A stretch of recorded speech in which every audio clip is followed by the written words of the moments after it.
Le Seigneur, le Dieu que je sers fidèlement avec dévotion, avec abnégation et résilience, a pris soin de m'avertir de tous les plans et tous les projets macabres qui étaient concoctés dans le secret pour porter atteinte à mon intégrité physique. Et c'est le cœur déchiré que je n'ai pas pu me rendre à la veillée de la traversée 2023-2024.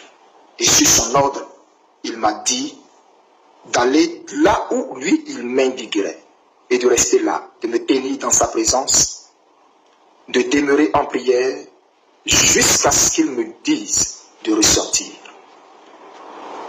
jusqu'à ce qu'il m'instruise à nouveau. J'espère que vous vous souvenez de ces paroles. Et frères et sœurs, si je sors ce matin, c'est parce que Dieu m'a demandé maintenant de sortir. Dieu m'a dit, l'heure est grave. Il faut que je sorte et que l'on m'entende. Il faut que je fasse connaître son dessein, sa volonté et son plan. Voici pourquoi vous me voyez devant vous. Je voudrais, avant tout propos, vous dire que je me porte bien, comme vous pouvez le constater. Je n'ai pas cessé de prier. Je n'ai pas cessé d'être sur des montagnes à n'en point finir, à jeûner, à me tenir devant le Seigneur pour vous, pour ma nation, pour mon peuple, pour l'église de Côte d'Ivoire, pour le réveil en Côte d'Ivoire et en Afrique et dans toutes les nations. Frères et sœurs, où est-ce que je me trouve en ce moment? Je ne pourrais vous le dire. Pour des besoins sécuritaires, je ne vous ferai point connaître là où je me trouve. Mais sachez, comme vous me voyez, que je vais bien. Dieu a été bon envers moi.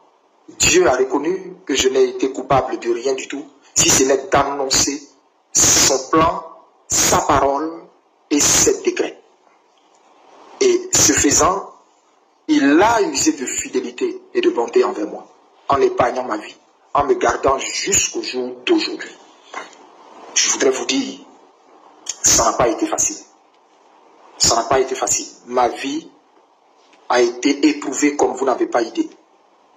Ça n'a pas été facile. Parce que nul n'est préparé à ce genre de situation dans laquelle je me trouve. Et je n'avais pas du tout imaginé que cela prendrait le temps que ça a pris.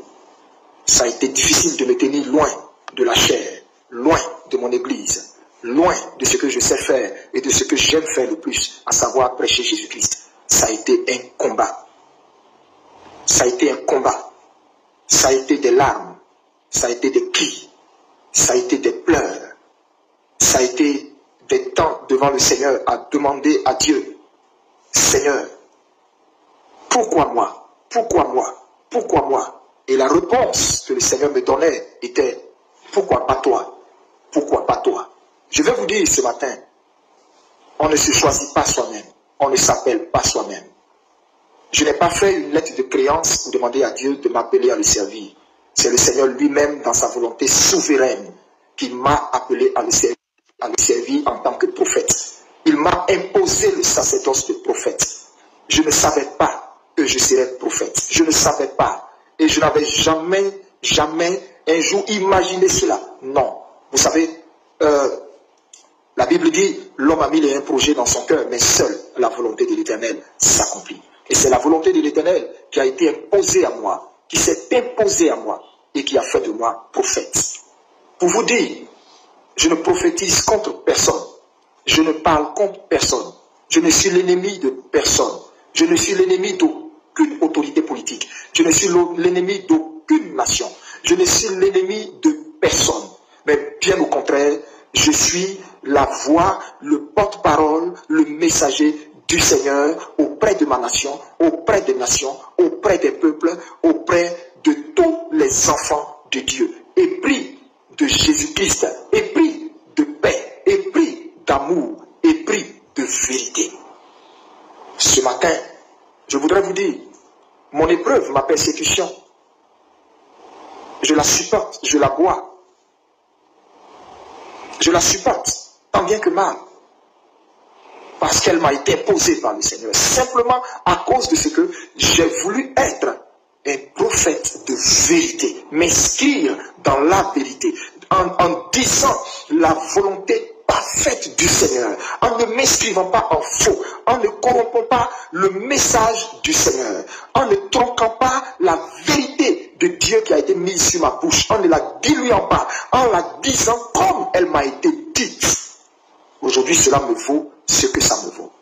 Mais j'en suis fier, j'en suis heureux, parce que Pierre est passé par là, Jean est passé par là, Matthieu est passé par là, Ésaïe est passé par là, Jérémie est passé par là.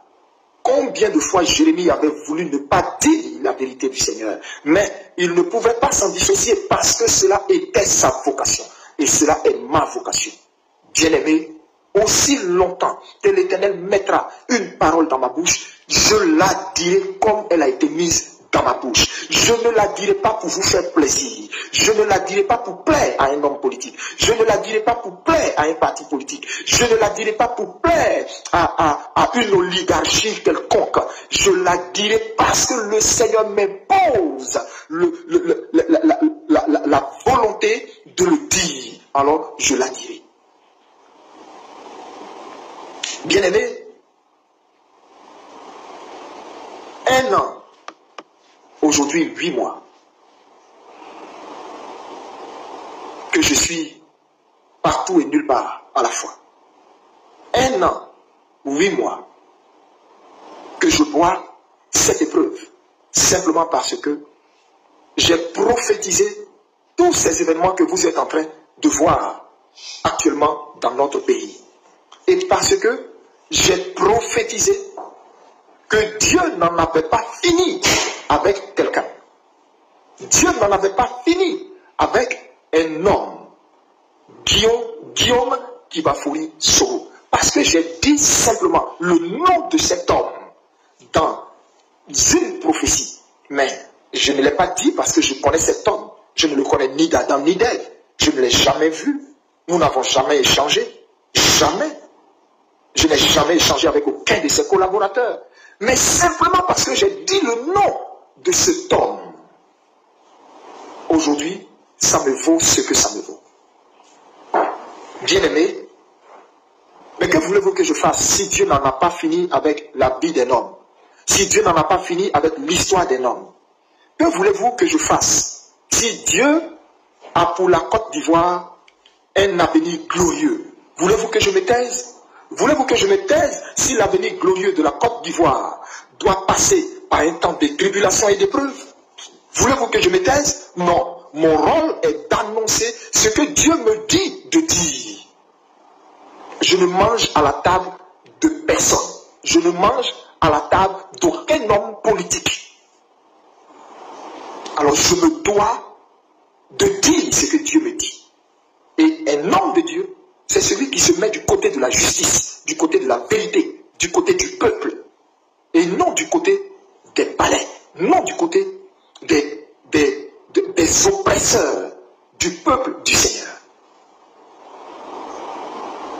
Je voudrais vous dire ce matin que je ne suis affilié à aucun parti politique. Je suis apolitique. Apolitique. Je n'appartiens qu'à un seul parti. Je voudrais vous dire ce matin que je ne suis affilié à aucun parti politique. Je suis apolitique. Apolitique. Je n'appartiens qu'à un seul parti. Le parti du royaume des cieux. Le parti de Jésus-Christ. C'est à ce parti que j'appartiens. Alors, aussi longtemps que le message du Seigneur viendra à moi, aussi longtemps que Dieu me dira, Élie, Élie, lève-toi et parle, aussi longtemps que Dieu m'ordonnera de dire, peu importe, même si ma vie doit en pâtir, je dirai ce que Dieu m'ordonnera de dire. Et je ne tronquerai jamais le message du Seigneur pour vous faire plaisir. Ça, jamais. Si même vous trouvez sur votre chemin des personnes qui ont décidé de corrompre l'huile qu'ils ont reçue, de corrompre l'appel qu'ils ont reçu, de manger et de dîner à vos palais, de prendre des mallettes d'argent pour soutenir leur ministère au prix de perdre, au risque du moins, de perdre la couronne éternelle qui est réservée dans le ciel, moi, Eli Pada, je dirai toujours ce que Dieu me dira de dire. Je répète, même si cela doit me faire subir ce que cela doit me faire subir. Pour Christ qui m'a sorti du monde et de là où il m'a ramassé, je suis prêt à tout. Et vous pouvez le voir sur l'expression de mon visage. Si vous aviez pensé que le fait de me taire pendant presque 2 ans était une peur, vous vous êtes trompé. Si vous aviez pensé que le fait que vous ne m'avez pas vu pendant 2 ans était l'expression d'une peur, d'un homme terré, d'un homme apeuré, vous vous êtes trompé.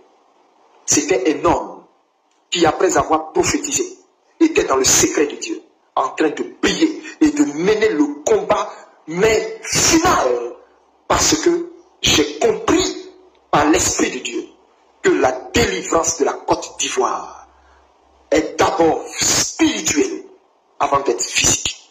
Et donc, spirituellement, j'étais dans la présence de Dieu. J'étais devant le Seigneur. J'étais jour et nuit, ne mangeant point, ne buvant point, ne dormant point. J'étais devant le Seigneur pendant ces presque 2 années durant. Et si vous aviez assimilé cela de la peur, c'est que vous ne connaissez pas mon appel. C'est que vous ne comprenez pas mon appel. C'est que vous ne comprenez pas mon appel. Je me suis abandonné à Dieu.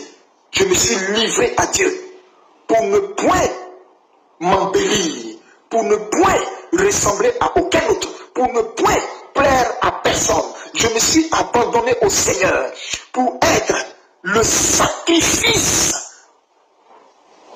du réveil spirituel pour notre nation.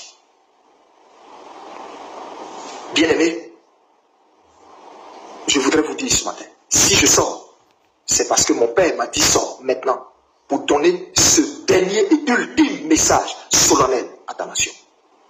Alors mon message va porter sur différents points.